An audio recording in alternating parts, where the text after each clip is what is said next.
I just found out my fiancé has been cheating on me with escorts. I can't believe I even had to write that sentence out.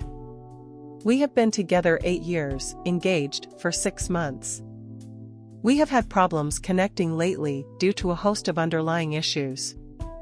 Mainly his substance and alcohol problems while I dealt with a seasonal affective disorder over the winter. A week ago, we went on a trip to get away and rekindle our love blah blah blah, and I thought we were getting on the right track. However, since we got back, both nights he stayed out past 3 a.m. on a work night, and I've had my suspicions that he started doing coke again, which he promised me he wouldn't. So I snooped on his computer's iMessages, because they sync up with his phone messages.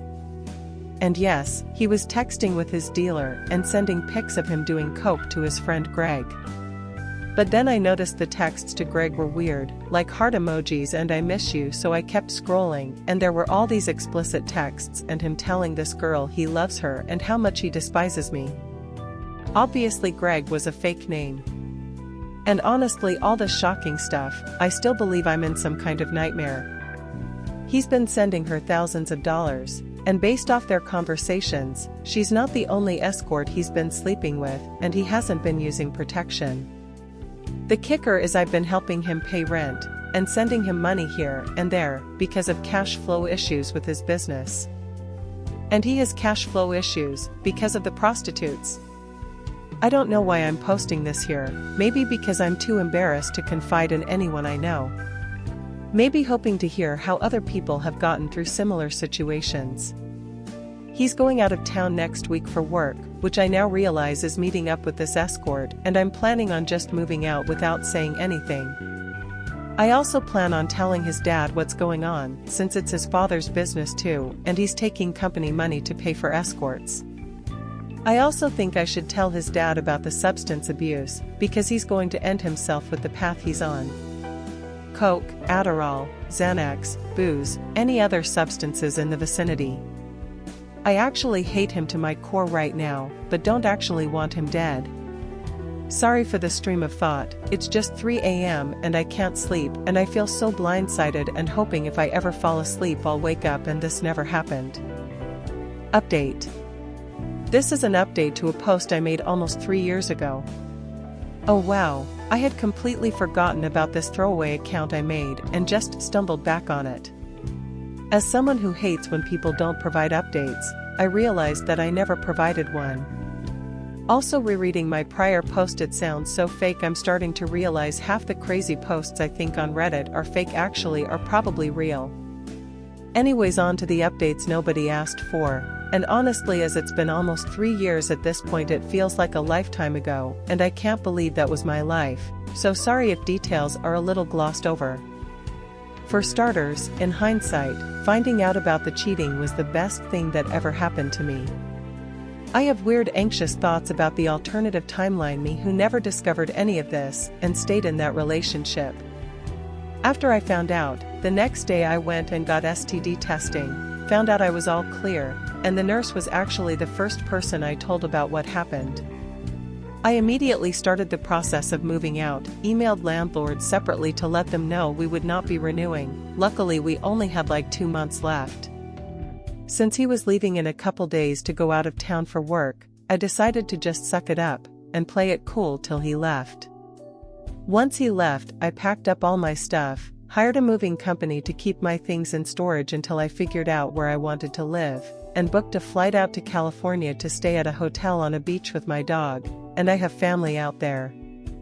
I'm actually pretty close with my family, but I did this all on my own because I just wanted to process things on my own, and wanted to ugly cry in peace. The day my ex was supposed to return to our apartment, I did end up contacting his parents to let them know what was up so they could meet him there, mainly cause I was afraid he would do something drastic once he saw I was gone. I ended up staying in California for a couple of months with my sister, until I decided to move back to my city midsummer. I didn't love living out of a suitcase and wanted to make a new place for myself. After initially staying no contact, me and my ex did start texting again, was not healthy, and probably due to some level of codependency. He got into therapy and went sober, although he refused to go to AA or anything, The whole time he thought we would eventually get back together, but I was adamant that we would never, although I did think we could be friends, which is now funny to think about. Eventually, we had to stop talking because he got pissed that everything he was doing wasn't making me want to get back together with him, and occasionally he would blame me for why he cheating in the first place. Classic. Oh, and he started drinking again. The last straw was that fall, when he texted me he had drank a bottle of vodka, plus a full bottle of Xanax, and he'd see me in the next life. He ended up getting to the hospital on time, and after having his stomach pumped he was fine, but this was a very traumatic event for me.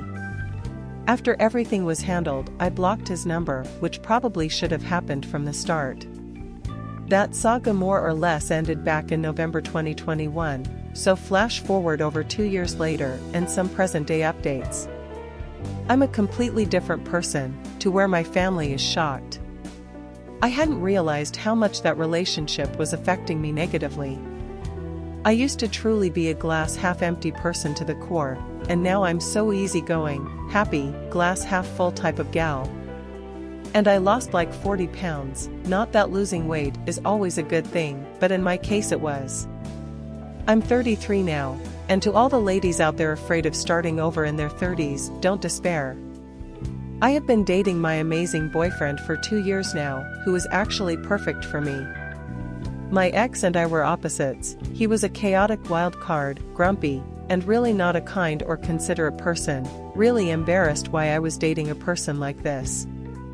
My current boyfriend is so chill, has such a calming presence, and is the kindest and most thoughtful person I've met.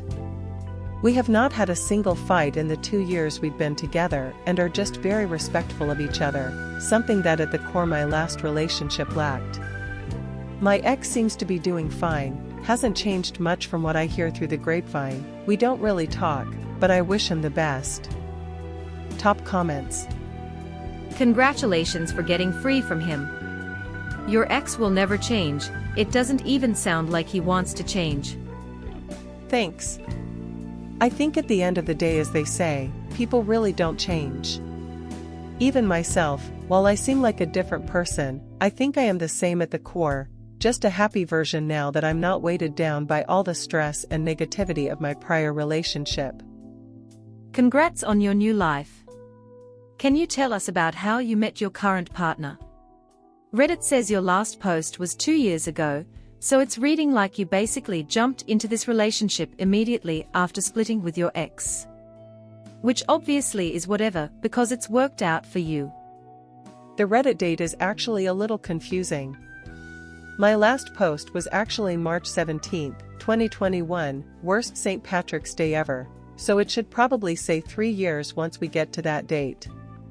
I first started dating again like 6 months later, just to put myself out there. I had never done any of the online/app dating as I had been with my ex since we met in college. I definitely was probably not emotionally ready when I started dating, but I also wasn't looking for anything serious. I ended up meeting my now boyfriend on Bumble a little while after that. I don't think either of us were looking for something serious. He was under the impression he was moving for work, he ended up not moving, and I had just gotten out of this crazy long-term relationship. Because of that, we took things semi-slowly at first, and then ended up becoming exclusive February 2022.